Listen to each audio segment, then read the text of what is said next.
Halo teman-teman semua, selamat datang di channel Kimiaverse. Pada video kali ini, kita akan melanjutkan pembahasan di video sebelumnya mengenai soal-soal olimpiade untuk bidang kimia di tingkat kabupaten kota untuk tahun 2017. Pada video kali ini, kita akan fokus membahas soal esai dari nomor 3 sampai dengan nomor 5. Baiklah, tanpa berlama-lama lagi langsung saja kita mulai pembahasannya dari soal nomor 3.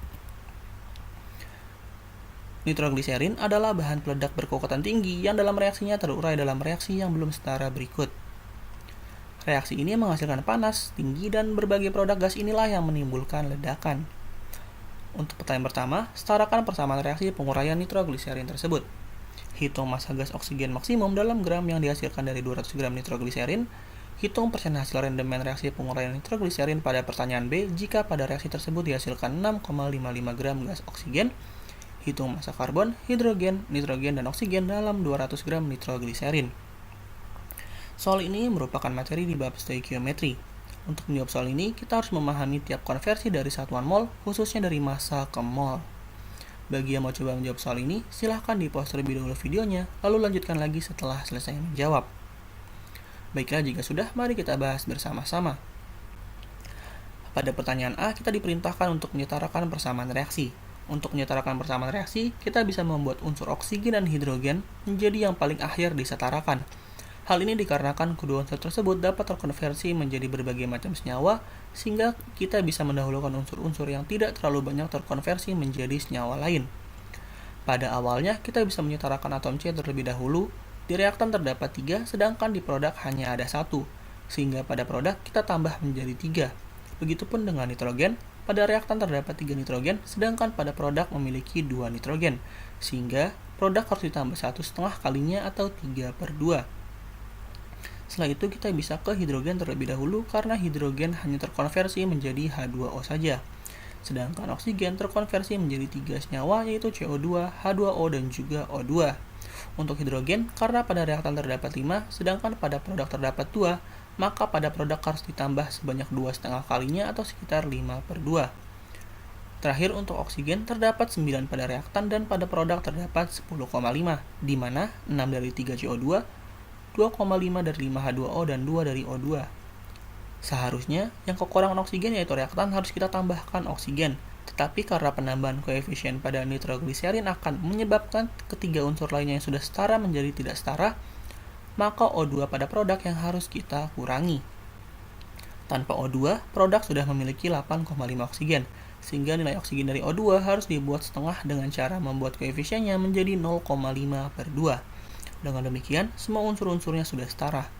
Akan tetapi, karena koefisiennya ada beberapa yang berupa pecahan, maka bisa dikalikan agar semuanya menjadi bilangan bulat. O2 mempunyai koefisien pecahan terkecil dan harus dikali 4 supaya nilai koefisiennya menjadi 1. Sehingga semua reaksi harus dikalikan 4 dan hasil akhir persamaan reaksinya yaitu 4C3H5N3O9 menjadi 6N2 ditambah 12CO2 ditambah 10H2O dan juga O2. Lalu kita lanjut ke pertanyaan B yaitu menghitung massa gas oksigen maksimum. Untuk mengetahui massa oksigen, kita harus mengetahui terlebih dahulu berapa mol nitrogliserin yang terurai. Karena pada soal diketahui massa nitrogliserin, kita bisa mengubahnya menjadi mol dengan cara membagi massa dengan mR atau massa molekul relatif nitrogliserin. Nitrogliserin memiliki nilai mR sebesar 227 sesuai perhitungan dari banyaknya unsur yang ada pada senyawa tersebut. Kemudian kita konversikan massa nitrogliserin menjadi mol dengan cara membagi massa dengan mR yaitu 200 dibagi dengan 227 dan menghasilkan nilai mol nitrogliserin sebesar 0,88 mol. Lalu kita gunakan persamaan reaksi yang sudah setara untuk menentukan berapa mol oksigen yang terbentuk. Karena oksigen memiliki koefisien 1 sedangkan nitrogliserin memiliki koefisien 4, maka mol oksigen yang terbentuk hanya 1/4 kali mol nitrogliserin atau sekitar 0,22 mol. Kemudian, kita konversikan nilai mol oksigen menjadi massa oksigen dengan menggunakan mR oksigen yaitu sebesar 32. Dan dengan mengalihkan mol oksigen dengan mR oksigen, didapatkan massa oksigen maksimal yang dapat terbentuk adalah 7,04 gram. Lalu kita ke pertanyaan yang C, yaitu berapa rendemen oksigen jika ternyata terbentuk 6,55 gram oksigen. Pada pertanyaan B diketahui bahwa oksigen maksimal yang dapat terbentuk adalah 7,04 gram. Karena diketahui ada 6,55 gram oksigen yang terbentuk, kita hanya perlu membandingkan massa oksigen yang diketahui dengan massa oksigen secara teori, yaitu 6,55 dibagi dengan 7,04 dikali dengan 100% dan didapatkan persen rendemen oksigen sebesar 93,04%. Terakhir, berapa massa masing-masing unsur dalam senyawa nitrogliserin sebanyak 200 gram? Untuk menjawab soal ini, kita hanya perlu membandingkan massa unsur relatif masing-masing unsur dengan massa molekul relatif senyawa nitrogliserin lalu dikali dengan massa nitrogliserin. Untuk karbon, karena terdapat 3 unsur karbon, maka karbon memiliki massa relatif sebanyak 3 kali 12 lalu dibagi dengan mR nitrogliserin sebesar 227 dan dikali dengan massa yang diketahui yaitu 207 gram sehingga didapatkan massa karbon sebesar 31,72 gram. Begitupun dengan hidrogen, karena terdapat 5 hidrogen, maka perhitungannya menjadi 5 dikali 1 dibagi dengan 227 lalu dikali dengan 200 gram sehingga didapatkan massa hidrogen yaitu sebesar 4,41 gram. Kemudian nitrogen dengan 3N dalam nitrogliserin memiliki massa sebanyak 37 gram dari perhitungan 3 dikali 14 dibagi dengan 227 lalu dikali dengan 200 gram. Terakhir, oksigen memiliki 9O sehingga perhitungannya menjadi 9 dikali 16 lalu dibagi 227 dan dikali dengan 200 gram sehingga massanya itu 126,87 gram. Dengan demikian, kita telah berhasil menyelesaikan semua pertanyaan dari soal nomor 3. Kemudian kita ke soal nomor 4. Perhatikan keseimbangan berikut ini. 2NaOH ditambah CaCO3 menjadi Na2CO3 ditambah CaOH2 dan juga energi. Tuliskan pernyataan tetapan keseimbangan untuk reaksi ini. Ramalkan pengaruh konsentrasi NaOH terhadap sistem keseimbangan. Pilih jawaban yang tepat jika temperatur sistem dinaikkan dan volume dibuat tetap.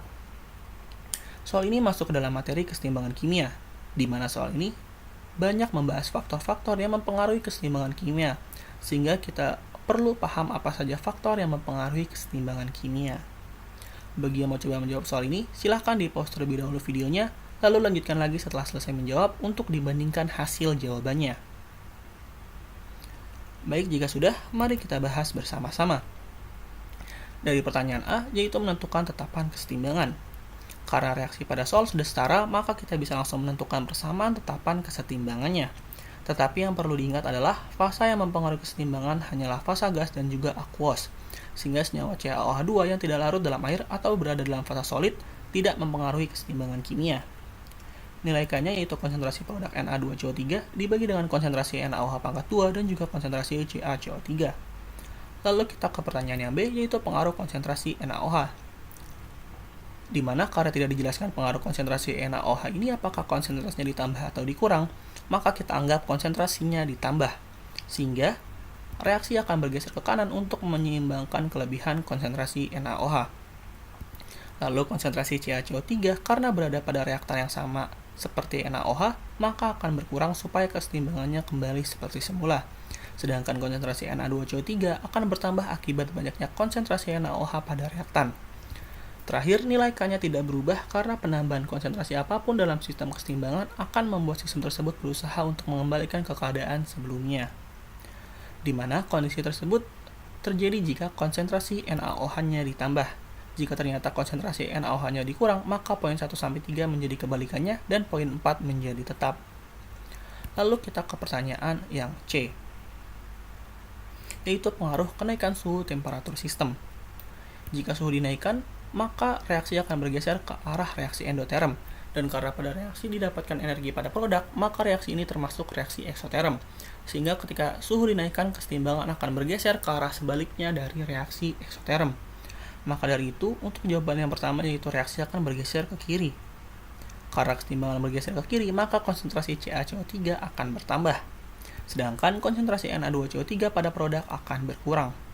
Terakhir, suhu mempengaruhi nilai K, dan karena kenaikan suhu mempengaruhi keseimbangan ke arah reaksi endoterm, maka nilai K untuk reaksi eksoterm akan berkurang.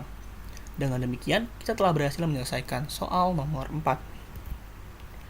Lalu kita ke soal terakhir untuk OSK Kimia 2017, yaitu soal nomor 5 esai. Senyawa hidrokarbon C4H8 tidak dapat bereaksi dengan HBr maupun dengan Br2CCl4. Hidrogenasi senyawa C4H8 dengan menggunakan katalis Ni dan dipanaskan sampai 200 derajat Celcius akan menghasilkan hidrokarbon C4H10. Untuk pertanyaan pertama, gambarkan struktur semua isomer C4H8. Tentukan struktur isomer C4H8 yang tidak dapat bereaksi dengan HBr dan juga tidak dapat bereaksi dengan Br2CCl4. Terakhir, tuliskan reaksi C4H8 dengan katalis Ni pada suhu 200 derajat Celcius menghasilkan C4H10. Soal ini masuk ke dalam materi hidrokarbon yang dibahas pada kelas 1 SMA. Bagi yang mau coba menjawab soal ini, silahkan di-pause terlebih dahulu videonya, lalu lanjutkan lagi setelah selesai menjawab. Baik, jika sudah, mari kita bahas bersama-sama. Di mana untuk pertanyaan A, di mana menentukan semua isomer C4H8. Untuk menentukan semua isomer C4H8, kita perlu mengetahui derajat kejenuhan senyawa C4H8. Tujuannya agar kita tahu ada berapa ikatan rangkap atau bentuk siklik yang ada pada senyawa tersebut melalui derajat kejenuhan.